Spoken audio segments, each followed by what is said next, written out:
Tercera llamada, comenzamos.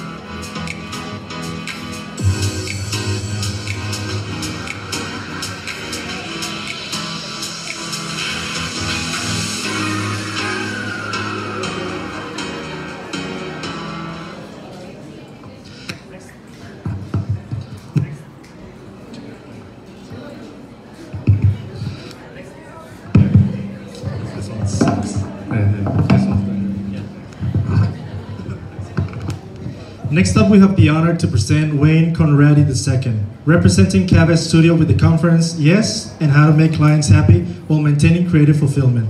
Cava Design is a San Diego-based design firm that specializes in creating brand identities, bringing new products to market, and improving communication through design. Welcome to stage, Wayne.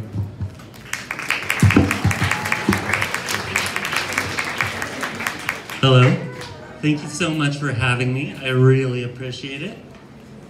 So, let's scroll down and click and see if that works.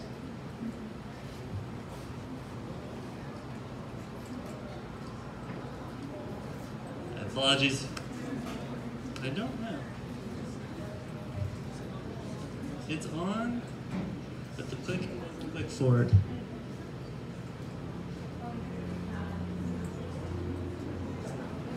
It's a PDF, yeah. Can I just say next? Let's try that. Next, please. Hey, all right, so I'll just do one of those. Cool, thank you. That's Sophia in the back, right? Yeah, perfect, all right. Hello, everybody. So yes, and how to make clients happy while maintaining creative fulfillment. I think that's really one of the bigger questions as a designer or a creative, is how do you push through good work, working with people who aren't designers, that pay you a lot of money, and how do you make them happy? So I had the idea for this presentation while sitting at a red light, driving to work one morning, probably like a week and a half after Cities reached out and asked us to talk today. So this is, all these ideas, this is like the first, hey. I'm gonna balance that as best as I can. Ideas for this presentation, and I'm excited to share. This is my first time talking about these ideas, and it really actually helped us to distill down some of the things that we've learned over the last 9 years as a design house and agency. What is it that we're doing that's working well? How do we keep our batting average up? You know, how do we stay profitable as a company? Because the problem is, if you're stuck in, consistent iterative design, not only are you not making more money because they only paid you the one time, but you're also kind of miserable at your job and thinking about, well, what else can I do with my life? Because, that's a losing proposition. So I went to the office and I jotted down these ideas, which I am going to read, and then I'll go off script. So there is no worse feeling than a client taking over a project and telling you exactly what to do. You don't like it, they don't trust you, it feels like they've taken the wheel of the car and they're driving it from sketches they made on PowerPoint. Right? Yeah? Because, quote unquote, you're the designer and it's your job to make this look good. No, I can't, Mike. That's not his real name, but he's a real person. That idea just doesn't look good. If I was a chef, you just asked me to make a fish-flavored ice cream, right? So how do we avoid that? Well, today we're going to tell you what we've learned as a design house over the last 9 years and how to listen, respond, and support your clients while making great work you can be proud of. You can be proud of. The trick is to always be thinking, yes, and. So, what does that mean? Yes, and is, some of you may know this already, but in improv, there's this idea of yes, and, where no matter what someone suggests, you don't shut it down. You say, "Oh, Mom, what are you doing here today?" And you go, "I'm not Mom, I'm a doctor." You just close down the scene. No one knows how to work forward. You say, "I am a doctor and I'm also your mom," right? You can make your idea while also giving them license to participate as well. And you're creating an additive growing thing rather than shutting it down and changing direction, because that stopping and changing is the miserable part. We want to keep adding and keep growing and keep building, because the best projects are the projects that are monumental in size and scope, and you just look and go, "Look at all this amazing work." You don't get to do that if you do 10 iterations of the first logo, right? You have the logo and that's it, and it was painful to do. So, introductions. This is me, pictures of me, I look like this. So I figured maybe we'll just talk real briefly about, how the heck I got here. So I'm the marketing director at a design agency. I feel incredibly blessed to have that opportunity. I remember in college, I wanted desperately to get here, but did not know how. And then I graduated from college and I got a job in a warehouse working part-time, because that's all I could get. And then I knew how to, edit. So I was like, hey, I can do marketing materials for you guys. I can be helpful to the sales team. So I worked my way in to the office and started to just put ideas on paper and try to express my talent. And then from there, I figured out I made so many marketing materials for them. I figured out how to do interactive touchscreen design. I kind of taught myself that on the side. And then I started my own business doing interactive touchscreen design with them as my primary client. So I figured out this sales channel force or Salesforce to bring to me. And I was like, as an independent, I don't need to make that much. I can get by as long as I make this. As long as I make as much as Uber, I can pay rent, So the big leap, kind of scary. And then from there, I teamed up with Cody. We can go to the next slide. And he's an incredibly talented designer. A lot of the visual that you'll see today is his work. He is so sorry that he can't be here today, but unfortunately he got super sick. So last minute, yes, and here I am presenting for the both of us. But we started to collaborate. I started to subcontract him on doing the design because his work is so beautiful, and he started to subcontract me on the concepts and strategy because that's more my background in wheelhouse. And then your chocolate, my peanut butter, after a year and a half, we just integrated together to continue to pursue great work that we found fulfilling. So here's some of the work that we've done. I highly encourage you to go on our website when you have the time, because all of these, there's a tremendous amount of work and strategy behind it, and this doesn't really do it justice. But generally, as a design house, we believe in really bold, strong typography, clear messaging systems. Ultimately, when we're doing any design, we want it to immediately connect with an audience in the same way 2 + 2 = 4. You didn't have to do the math. 17 + 21 equals? I don't know either, right? But if you put that on a billboard, someone's gonna drive past it and they're not gonna see those ideas. What small brands are to me is a logo that has 5 little things that says gluten-free, sugar-free, non-GMO. All those ideas are making up for poor design, and you're putting so many ideas on the page that people can't read them. They go, oh, someday someone will figure out what 17 + 21 is, but I'm not gonna do it.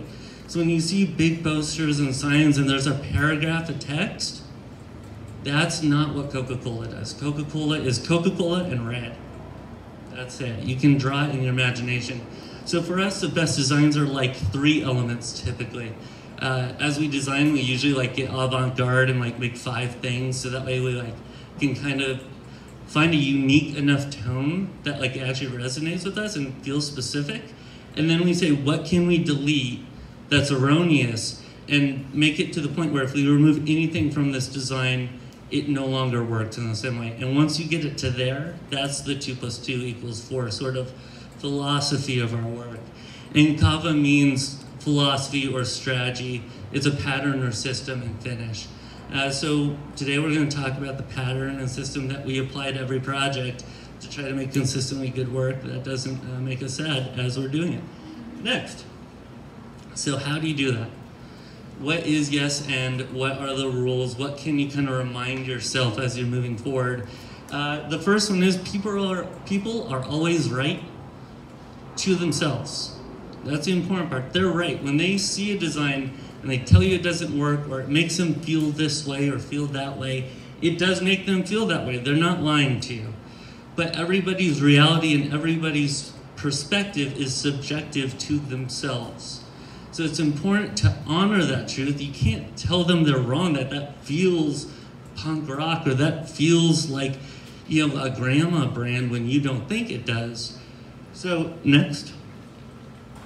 So what can we learn from what they see and how they feel, right?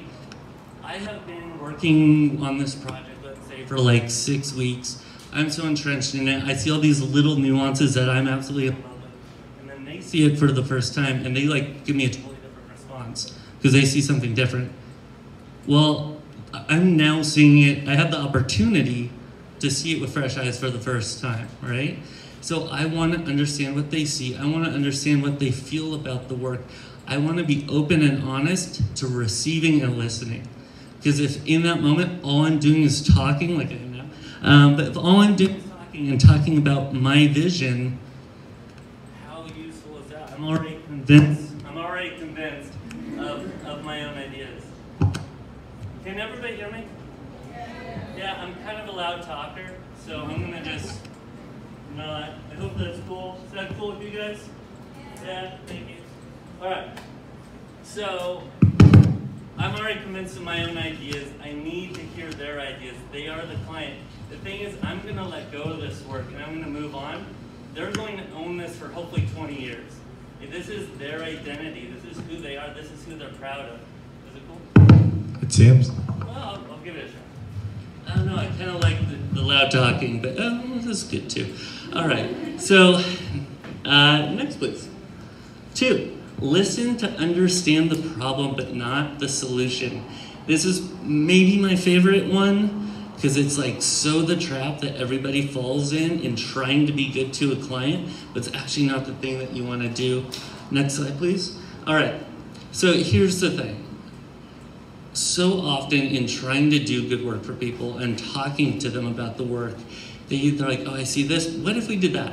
What if we did this? And you trying to be good to your client and trying to be responsive to them and do good work, you start to execute their ideas, right? And then you, as you're designing, you're like, I don't know how I feel about this. I don't know how I believe in this. I wonder what Mike thinks of this. Is this Mike's sensibility? And I've lost my own voice in the work and I've lost my own pride in the work, right? Because now I'm designing to someone and I have to wait to hear what they think about the work later on. And so then I can't push it any further. I'm like, well, I need to send it again. And then I'm just sending iterations and then they send back a little thinner, a little thicker. Can we space this out a little more? Can we move that? And you're just like in this flywheel of basically just being the hands of someone else's vision. And also they're not designers. Like they're so not designers that they paid you to do it because they tried to do it and they failed so hard that they realized they had to make the investment. No one wants to pay for it if they can do it themselves. Like, so you're dealing with people. So sometimes when a person asks you to redesign the logo to be a leaf, they really just want the color green. That's like the #1 thing, right? So don't talk. I'm still gonna do the loud thing. All right. So don't talk to them about what the potential solutions could be in the room. They're gonna immediately throw it out and they're like, cool, not that interested. Let's talk about the problems. Let's see what you see. What does it not feel like it? What does it feel like that it shouldn't feel like to you? Understand their perspective. I'm totally good. This one has new varieties. Okay. Round 3. Okay. So I want to understand the perspective and I want to understand how to make it better, but I don't want to be executing their ideas because ultimately I want to understand the problem so I can retain what I love about the work, retain what I love about the work, retain what I love about the work, and then also push in the direction that they like. Because otherwise every time, and I'll show you, like let's move a little faster, and then I'll show you like application of this in our work, and you'll see that we didn't have to change that much in order to make people happy. Number 3, be an expert with insights, right? You just executing their ideas is not that valuable to them. If you really want to be high in this profession and you want people to see your work and say, I love their voice, I love their creativity, I love what they do, you have to put yourself into it. And that's by saying, I hear you, but I disagree. And let me tell you why, and let's have a conversation until we are on the same side and we agree. And ultimately, if I can't convince you you're the customer and you're right, but you're paying for my expertise, you're paying for my eyes, you're paying for my experience in launching products to market, and let me tell you why it's gonna work. And if you can articulate it, and they can get on board with it, then we can move forward, right? But just, executing every idea, it's so quick to get off the path. I should be the guy who can kind of navigate this for you. All right, so people value your talent and are paying you for it. They're paying you for it. The happiest customers are those that feel like they are in good hands. If a customer is at home at night looking at 3 options that you presented, and they're trying to figure out, hopefully I'm gonna steal all the mics. So I can't in the middle. All right, so if a customer is at night and they're thinking about the design and they're like, I don't know how I feel, which way should I direct this? They're now in a point of doing labor, right? They're doing mental anguish in a field that is not their expertise. They feel like they're now in front of the car, driving the wheel, trying to figure out how to navigate the track. They don't feel like they're in good hands. You're saying, I understand your problem. Let me repeat your problem back to you so that you know that I feel you. Now it's on me. We'll go back as a team and we'll solve it. They're like, great. I'm not even gonna think about it. I'm not gonna send you 20 emails. I'm just gonna trust you to do your job well. And that gives me deep personal satisfaction, and it continues to allow me to have ownership of the work. And then finally 4, people need to feel involved in the process, to feel proud of the result. So let your collaborators add the chocolate chips to the cookies, right? If I'm a chef, if we go back to that metaphor before, I know how to make a really good cookie. And it could be macadamia nut or it could be chocolate chip. Totally either which way, it doesn't matter to me. By letting like the 5-year-old put the chocolate chips into the batter, it's the best cookie they ever had in their life. They can't wait to show it off to their friends and neighbors. They are so excited and invested in the work. And that's the thing, so just figure out, narrow the scope to something where their choice is irrelevant to the quality. Chocolate chips or macadamia nut? Do you want this green or this green? Now they feel like they can be proud of the work and they can have ownership of the work. And they don't need to correct the work because they've already done it. And that's really important for moving forward. So now it's time to take those ideas and just show how we did it in application. The biggest thing here is that I kind of want to focus on is these are not radical changes between what we presented and what the final was typically, but they could have been. Like with each one of these customers, they're like, oh, I don't know if we're red and blue people. What if we did a silver and black can? I don't know. Let's take this all the way back to the original, what we had before. So small changes yield great results. And they were right in each of these scenarios. In each of these, I do think that the customer's insights and their observations made the work better. And that's kind of the takeaway of how to ascend it. So Jeremiah Johnson Brewing Company, when they came to us, they were called the Front Brewing Company. They were located out of Great Falls, Montana. And we decided to change their name because Jeremiah Johnson just works better as a national brand. This was their original product line. So this guy here, Mountain Man, they own that name nationally, which is like great because it's memorable. And this sold like 80% of their product. A lot of people didn't even realize that the other brands or other products that they had were even part of the same company. And because it's all this kind of like hand-painted, my cousin did it artwork, but with 50 other of those on the shelf, they all just blend into craft, right? They don't own the shelf. And for us, I want to turn the corner and I want to see the Jeremiah Johnson section. I'm like, oh, there's my 6 options. I got to try them all, right? Fundamentally, like collect them all, own the shelf. That's what strong brands do well. So, renamed it. Next, original logo. What we first presented, where it finally went to, right? Admittedly, we put more polish into this one than this one, you know, but so what we wanted to do is we wanted to take him and we wanted to vectorize him and put it into a pattern that would work in single color.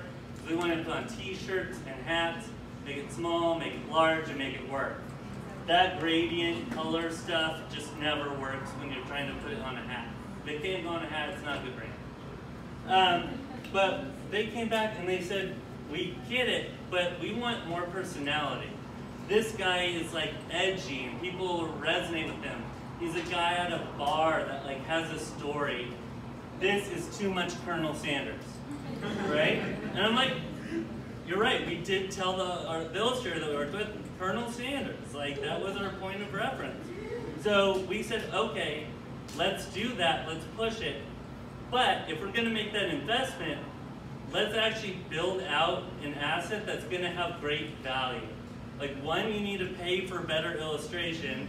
Like we're not just gonna do that for free. So if you're invested, we're invested, we'll spend the time. But yeah, let's push it. So next. So first can, second can. Large, visible, easy to read. We also took all their names and made them very simple. So that way like Summer IPA and Vanilla Porter and Citra IPA, you could see it, understand it, and buy it. Because their name before was like Dogfish Water, whatever. And I'm like, for me as a customer, I have to take it, I have to understand it, I have to dissect what that means, and then choose whether I want to purchase it. I'm not going to do that. I'm going to buy the thing that I understand and like. So we simplified the names, made the typography incredibly large, and made it so as they wanted to release new product, all you had to do is change out the color on the bottom, and voila, a new can, which saved them from having to do custom artwork every single time. But the personality of the guy wasn't there, so we evolved it. You can see it on the right. And then we had a real big discussion about this Masters of the Craft, or this Great Falls, Montana versus Brood in Montana. I'm so close to the screen I can't see that. I don't know how well you guys can, but we'll get to that in a second. Next please, Sophia. All right, so in doing the illustration to get the most juice out of the squeeze, we directed an entire scene for this guy. So instead of just the face, we did the full body. So that way, like, we could use it in different iterations and different assets. As we had different marketing opportunities, we had more than one thing. So we weren't just slapping the logo over and over. We had places to go with it. And then we were able to make their signature product by really giving love to their idea, right? By making this guy really large, making him iconic. We're definitely kind of like inspired by Stone, where we wanted to make this image where people were like, I see that. So he's now the flagship. Once this got approved, we moved to the back, we leaned in a little heritage, a lot of ideas. I'm on stage and a little too nervous to get all into it. But you know, stuff happened and we kept pushing it forward. Next. Okay, so this thing. Originally it said Great Falls, Montana, and on the side it said local craft. And they were nervous about putting Great Falls on the label because for them, the neighborhood they're in isn't that great. And for people in Montana, they kind of know that. For me, I was like, Great Falls is the greatest name I've ever heard for a beer company. It sounds like Xanadu or something, right? And I fought it, and they argued it, and I heard them and acquiesced. I was like, they said, well, what happens when we go outside our little territory? What happens when we go to other towns that don't love Great Falls? That's gonna hurt us a little bit. We like Montana, but that's not great. So we said, well, let's change it, but just enough. So we changed it to Brood in Montana, which honestly kind of looks better, feels a little bit larger in idea. And it turns out that we were able to trademark the phrase Brood in Montana, which they now own, and they use everywhere. Like the state of Montana loves them because they're so Montana-centric. They're actually, when we launched this, is the third most scanned new beer in the nation because Montana bought it up like crazy. And the idea was, when I was talking to them in San Diego, I was like, you're a microbrew from Montana. The only reason I'm going to try you in San Diego is because that's an interesting idea. So let's put that above the fold. Let's make it shiny, let's make it red, let's make that pop. So I see Montana, and I'm like, oh, that's different. I wonder what that's like. The thing is, they didn't like the red, and they tried to change it to like black. They're like, oh, it feels a little too Americana. And we said, well, here's the thing. Red is going to play with the largest variety of color as we can. If we do black, a lot of colors right next to it are going to be too close, and you're not going to have as an expansive a color range. At least in my opinion. Someone probably disagrees. But, next slide, we're able to fight for it, and we're able to keep that red badge that shined through the family line. So by changing enough of it, we were able to push the work through. It didn't change everything. We didn't lose our voice and our identity, but they got happy about it. And we talked about the strategy about why it would work. So that's it. Next, Sungenomics. These will go a little faster because really I want to do Q&A more than anything, because I think that's the most useful, and I'll pull the mic back for that. So Sungenomics, we can go next. This was their brand and package before. We actually looked up this logo, and they just ripped off this like chart online and then changed the colors, like they reverse image searched it, and their packaging was whatever. I mean, you can tell by the inside of this pack.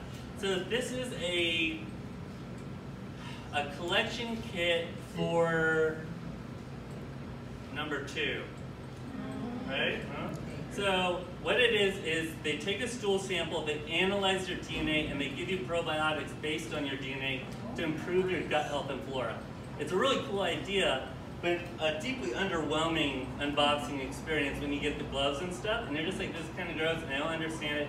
They had a lot of friction points with their customer. People didn't even know how to do it right, and if you do it wrong, that's real wrong. And this is the front of the box. You took a picture and everything was washed out. You couldn't see it. There's like people holding it probably in just a white box. And then here's the back, right? Bunch of gluten-free, non-GMO, big icon, whatever. It's not a scientific Illumina level company worth trusting, right? It feels a little snake oil to me anyways, when you put a big heart on stuff. Next, so this was the first iteration of the new logo. We went with circular as the name of the font, spoiler alert. It's the same thing like Illumina uses. It has a very like human/scientific sensibility to it. And then we were inspired by this probiotic, which we had created a pattern around, and it felt like a microscope looking at a probiotic to communicate that sense of science. We really loved it, and we had built the pattern into stuff already, and they said it looks like a soccer ball. I was like, it kind of does look like a soccer ball, right? So next. That's where we went with it. We pulled it down, we zoomed in even further, kind of like Walmart, like very simple, clean marks have the most power and the most trust. And it made the name a lot larger, which really was the point, right? Why make the logo small when that's the communication piece? Next. And then that was the new Flore logo mark. So very kind of chic, Dior, approachable, felt like it was something that cost a couple $100, right? It was sort of our goal there. Next. And then here's what the box looks like. I actually have the box in my backpack, so we can look at that later. Next. And then here was the first iteration of the back. So they had all those communication problems of how to use it, why to use it. People picked it up, they had no idea what it was or what it did. And we worked to solve that problem. I did all that copywriting. It was a bear. And then we said to them, and they're like, it's too much text. It's way too much. What if we go all the way back to the beginning and just do the 2 big logos? Like, what if we made it to, and I was like, I don't want to do that. It's not solving your problem. But, yes, ending the idea, and people are always right, and their perspective is honest to themselves. They looked at it and they said, that's a daunting task. And it doesn't feel human enough. It's not approachable enough. But we still needed to keep everything. So next, not that big a change. Put 3 icons in the bottom right-hand corner. Why, what makes Flore different? We cleaned up the text a little bit, and everything is now 1, 2, 3. 1, 2, 3. People see 1, 2, 3, and they go, oh, I get that. I can read that. That's simple to me now. It doesn't feel daunting. The you are here anchors you. So small change that allowed us to preserve 80% of our build time, which allowed us to keep moving forward, which allowed us to invoice the client, which allowed us to keep the doors open. But also not fighting and saying, no, you're wrong. They were right. We just came up with the solution because their solution was not going to do for them what they needed to do from a marketing perspective. Next. By the way, thank you for nodding a bunch. It's really helping me. All right, inside we redid the instructions. You can see the original logo here. You can see the messaging there next. That's the final. So we made some changes. We made it more human. We put the word you, a direct address to the audience, in all the messaging, so it's a direct appeal to the consumer, which really worked for them. And like I said, thank you for trusting us. Like, we know that you're about to take a stool sample and this is gonna be good, I promise, So before box, after box, way cleaner, way more branded, way more approachable, hide the ugly stuff. Next. And then more stuff. We laser engraved their bamboo containers, so we said yes to their packaging. We just did it in a more chic way. We put their name on the top. Next, and then now you can see the whole family, right? It has a clear tone, clear branded vision. Again, if you go on our website, you'll see like a ton of stuff. There's like a lot of ideas here. Next. And then finally, Host and Porter. So Host and Porter is a plastic plates company that used to be called Prestige. They bought up all these other companies because they figured out they could do sales on Amazon, and they like dialed that in. So they were like making a bunch of money, but they had all these disconnected brands that weren't together. And if you look at their products, they are like the nicest plastic plates you've seen. They're like for weddings and for catering and for events, right? So they needed a brand that felt that way. So when we talked early about the strategy, we worked with them, and they're like, if this could fit in like a Williams-Sonoma or a West Elm, we would be happy, right? Biggest thing, like figure out the strategy, figure out the direction before you start to design. Because if we agree on that and then we deliver something that fulfills that strategy, they're like, great, keep going. So we had that idea in place. Next. Again, what it looked like before, super 80s to me. Next.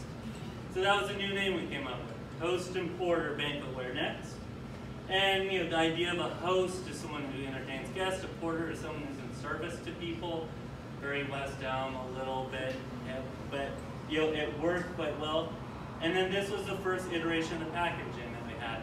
We had focused on a hierarchy of information because they had 35 different families of product, 450 different SKUs, all of them needed to communicate different ideas, but they needed to be consistent to each other. So we did that, and then we did this sort of avant-garde pattern behind it to differentiate it. You've seen that a lot on your inspiration boards, and people do the color blobs. So we did the color blobs. Here you can see it, we kind of pushed it, whatever. So we presented it, and the conversation was like, when we put 35 of these together next to each other, it's all going to turn into camo. Like, you're not going to be able to differentiate one color blob from another color blob. And they were right. I had been in it for so long, and I had gone so into just like the perfect way that these did that, and I was wrong. So when we took their advice and we said, okay, we don't have to redesign everything, the typography is good, the hierarchy, the layout is good, but these patterns are wrong, let's change that. So if we go next, now the new stuff, and we can do like, there's like 4 of these. Let's pause here. One back. So much cleaner, right? It's just better, it's easier to understand. And we basically just created the rule that everything will be watercolors. So that way everything is consistent, because they're all watercolors. But one can be plants, one can be trees, one can be whales, you'll see, and flamingos. And they all stay in the same family. And we can buy those online and then like modify them to like work just right for us. That way we're not stuck having to make 35 different patterns for 400 different products. We can actually think about production and churn, right? Next, there's the flamingos next. There's a couple of these. You see they're all different, but they have a visual connectedness to them. Watermelon. All right. That's kind of the general thing. So now to the fun part. Oh, I kind of like my timing. So let's end some ideas. Definitely talk about anything.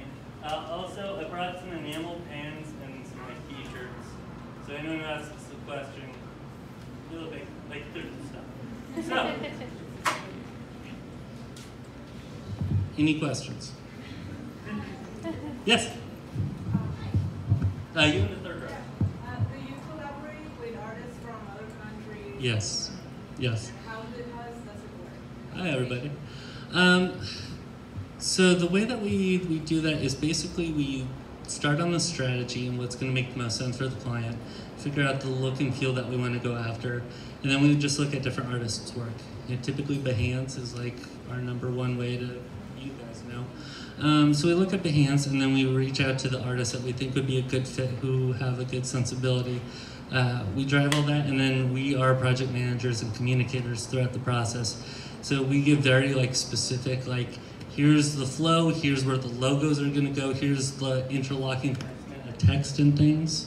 So that way our goal is to set up our collaborators and our artists to be able to do it efficiently on their side too. Because if we just go, I don't know, you don't, that's no fun for anybody. But ultimately, if we pick the right person for the project, we want them to bring their voice and their creativity and their style. And most importantly, we never want to ask someone to do a style that is such a radical departure that it makes them uncomfortable. If you're a portrait artist, we're not going to ask you to do landscape, you know? So that. But yeah, I got business cards. Feel free to send us emails. We'd love to collaborate with all y'all. So this gentleman, I believe, with nearly that. Yeah. What was the hardest project you worked on, and how did you solve that? It could be a difficult client. Sure. Yeah. Okay. The question is, what is the hardest project that we've worked on, and how did we solve it? I'm going to be honest with you. We had one client 3 years ago that we didn't solve it. She ran a holistic therapeutic massage center, and it reached a point where we were getting midnight emails saying that we had not tried, did not care, and it was as though we were personally trying to hurt her as a person. And then we had one other company where the project lead is just a really difficult guy who believes that in order to get what he wants, he needs to yell on the phone. And everything's a rush, and everything's a rush, and then you wait for 2 weeks on him to respond when it's his turn to answer. So in those ways, that's sort of just the business professional thing of communicate clearly and communicate by email. And when you have phone calls, send follow-up emails that says what you said on the phone. Because the biggest nightmare is 6 months later, you're still stuck in it, and all these things that were promised over the phone, and there's no documentation.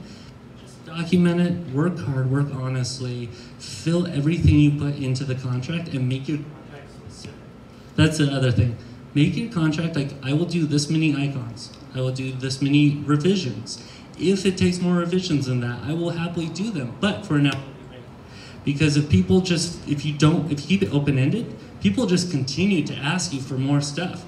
And if you can say, yes, I would love to do that, but that's gonna be past our revision state and it's gonna be $100 an hour, well, you know what?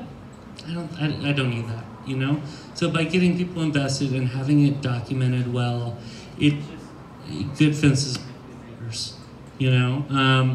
And yeah, those will happen, but honestly, just work with integrity and deliver on everything that you promised and write down everything that you're going to promise specifically, and that will make you bulletproof enough so that way when they do that and they go, I'm going to take you to court, I'm I have such beautiful documentation of all the beautiful work I've done for you, and I can't wait for a judge to give you the scowl that because God and my wife know how hard I tried, right? So there's that. Next question. Yes. Hi. How do you know where to start when it comes to changing the whole image of a new company? Yeah, okay. How do I know where to start when changing the whole image? Okay, so we have a system that we do. We basically have a kickoff day for every project where we have them come to our office, we kind of show them the work, talk about how we feel about design, why we think good design is good. And then we spend 3 or 4 hours talking SWOT analysis, strengths, weaknesses, opportunities, and threats to their company. Where are they communicating poorly that confuses people? Where do they have an advantage over their competitors? Where are other people doing that they should be doing better? We talk strategy, and then we do a Rorschach test. So we show them 250 different images, type typography lockups, type with imagery, like in front and back. Because when people tell you make it sexy or make it pop or make it avant-garde, or they tell you to make it like heritage, what does that mean?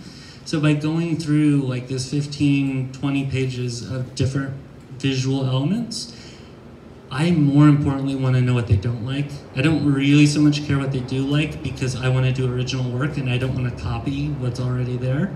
But if you tell me that you hate carrots, well, guess what? I'm not going to cook, you know?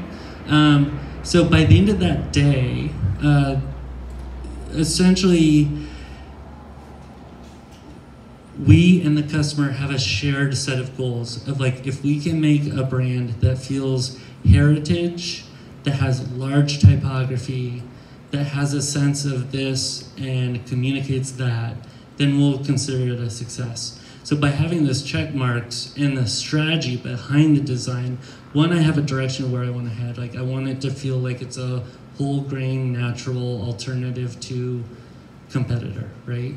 And then, so I know the strategy and I have a set of expectations, so that way when I deliver the work and they see it for the first time, they're not considering a new idea, they're considering how does this design solve the problems that we discussed, and then they go, you did it, I like it.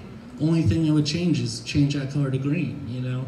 And that really is helpful, is setting the expectations, setting the benchmarks for why the design has purpose, and then go from there. Any others? Yes, sir. What is the most interesting project that you have made? Most interesting project that I've made, or that we've made.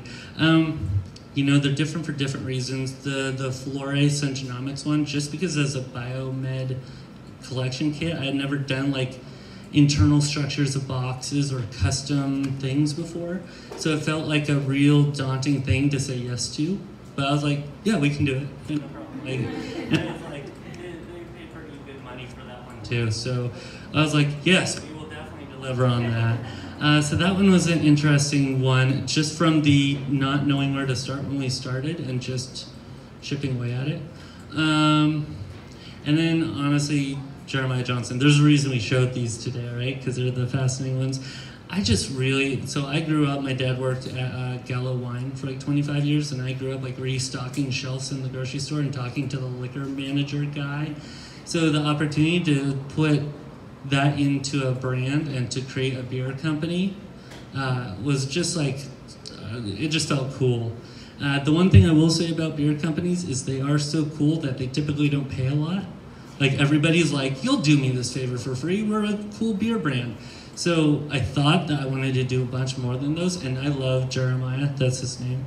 We still work together, but I've just found in like pursuing new projects, like those guys never have a budget.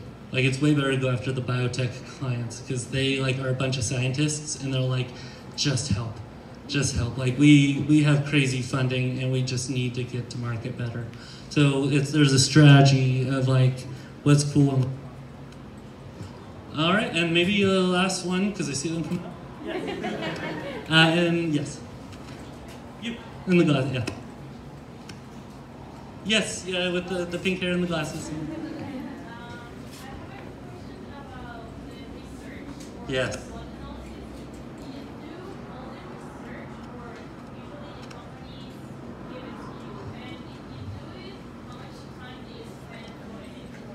Totally. Yeah. Yeah, so the question was, how much research do we do on the front end? How much time does that take? How often does the client do that research for you, and how often is it on your shoulders to do that? The answer is it depends. We just landed a spa company that's like 60 spas, and they like had amazing research. And then we have other people who have like none. This is like maybe a little bit of sacrilege, but I'm not that big a believer in doing a ton of research. I'm a very empathetic 9 kind of person. So if I have a client who like, is creating tampons for a 50-year-old woman, I'm like, but I am a 50-year-old woman. Like, I know what I need.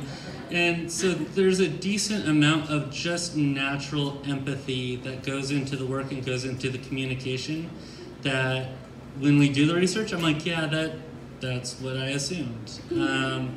So we definitely do enough to make the customers feel heard, and we do enough to make sure that we feel confident in our conclusions. And the really important thing there is to know when to say, I don't know, and then explore what you don't know. But if you know something's instinctively true, like I just write it down and I search out what I don't know and what I don't know to be true, and that's where I do my research on. But it's most important that you sit in the room with the team, with the clients, and they feel heard, and that they communicate who they are and where they want to go.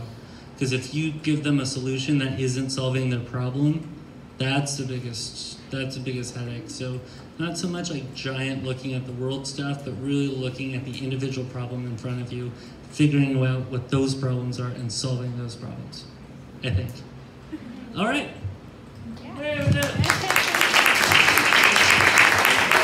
If you ask me a question, find me over here. I have little things for you. Thank you. Thank you, Wayne, for that amazing conference. I'm going to do it in Spanish. Look at this. Yeah, no, it sucks. CET es Universidad Campus Internacional Ensenada, a través de la coordinación de licenciatura en diseño gráfico, otorga conocimiento a Wayne Conradi II. Yes. Por haber impartido la conferencia Make Client Happy while maintaining